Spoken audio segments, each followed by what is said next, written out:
road in solidarity with the police. totally. I have only one question for the common people. Well, what did BNP get for causing this incident? This occupying UNIS force is there. Their party used to say that they have already broken 32 by uniting with BNP. They will not allow August 15th to be celebrated. Their press secretary, Shafiqul, has already said that no program can be held. But my question is, why exactly is BNP, as a political party, surrounding this number 32 and saying that they will not allow anyone to celebrate happiness? শোক পালন করতে দেবে না না বলে কখনো কোনো During the Awami League's rule, the Awami League never once prevented anyone from going to the tomb of Ziaur Rahman, where they say his tomb is, the Chandrima Udian, never prevented anyone from expressing grief, sometimes said that on the day of Ziaur Rahman's death, the day he was murdered, no one could express any grief. কেউ কখনো শোক করতে পারবে না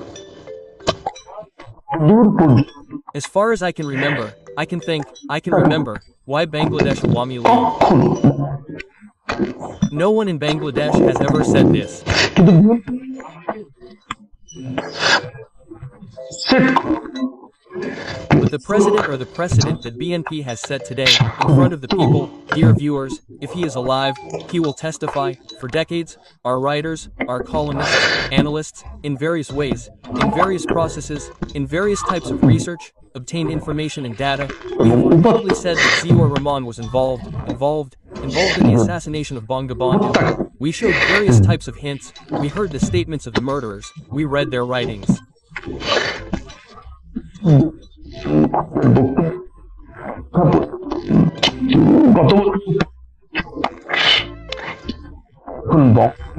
But after August 5th of last year, when Elias took this live interview with Bangabandhu's murderer Dalim, did you hear clearly in this live interview that there was a plan to kill Bangabandhu during the Liberation War? খুন করবার করা হয়েছে That plan was made by taking an oath with the Quran Sharif in hand, and within this entire circle of murderers, Ziaur Rahman was also there, who himself took an oath with the Quran with these murderers. This murderer clearly said, Dalim and Dalim, you must have heard Rashid's statement and Farouk's statement. ফারুকের বক্তব্যটাও শুনেছেন ফারুকের Farouk heard the statement before Farouk gave his statement, but an interview was published in the form of a column in the Sunday Times. It is in front of me right now. It is a completely original newspaper that I collected from England. Its heading is I helped to kill Mujib Dar, you put me on trial. At this place, Farouk clearly says that it is signed by himself, but look, it is signed by himself. It was published on May 30th, 1976, and he wrote the article under 26th, which was published in the Sunday Times on the 30th.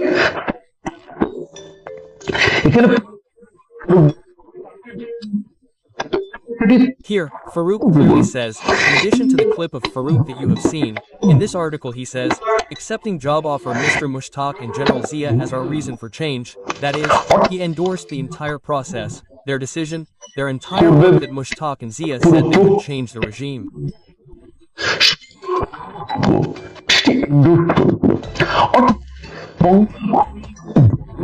In other words, the statements of Bangabandhu's murderer Dalim, Bangabandhu's murderer Rashid and Bangabandhu's murderer Farouk, these three, clearly show how Ziaur Rahman is deeply involved in Bangabandhu's murder.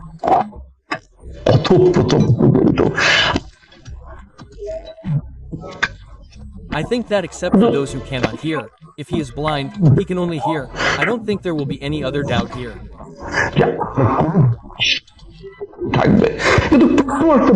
But the question arises that if there was a plan to kill Bangabandhu during the Liberation War, why? Bangabandhu was arrested by the Pakistanis during the Liberation War and was in Karachi. He was in the throes of that prison. His trial was going on. We had already heard that his death sentence had been passed. His grave was being dug next to his own cell.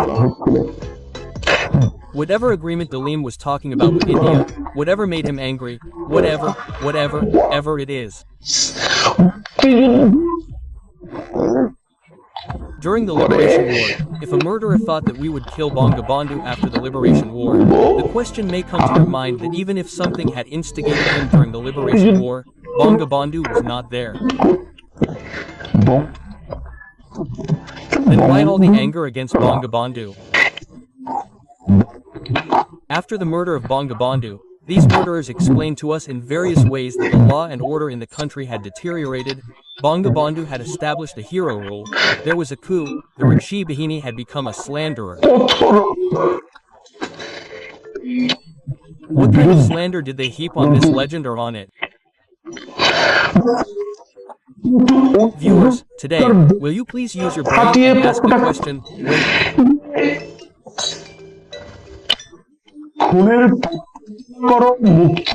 if you planned the murder from the time of the Liberation War, then why are you pretending to find out the question of Baxel, the question of the Rakshi Bahini, and what were the faults of Bangabandhu?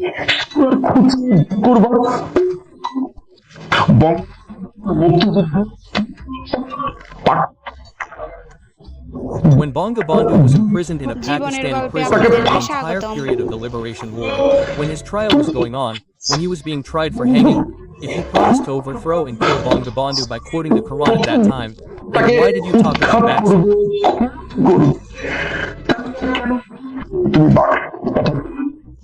Did you talk about the Rakshi Bahini? Why did you talk about it from here and there and poison it against him? Things are very clear. Because it was because of Bangabandhu that Bangladesh gained independence from this pair of Pakistan, and all the anger against Bangabandhu is from that revenge spree. We have said again and again in our research that these are not freedom fighters. These are not freedom fighters. These were agents of Pakistan, in the guise of freedom fighters.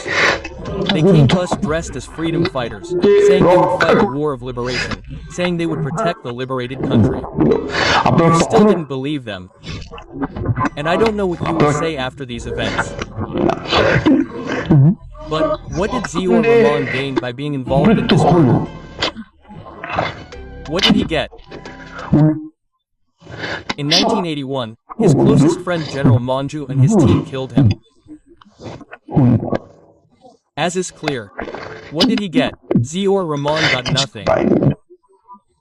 Through the conspiracy through which he killed Bangabandhu along with his team, just for power. He also had to be killed. But the question will come, what after that?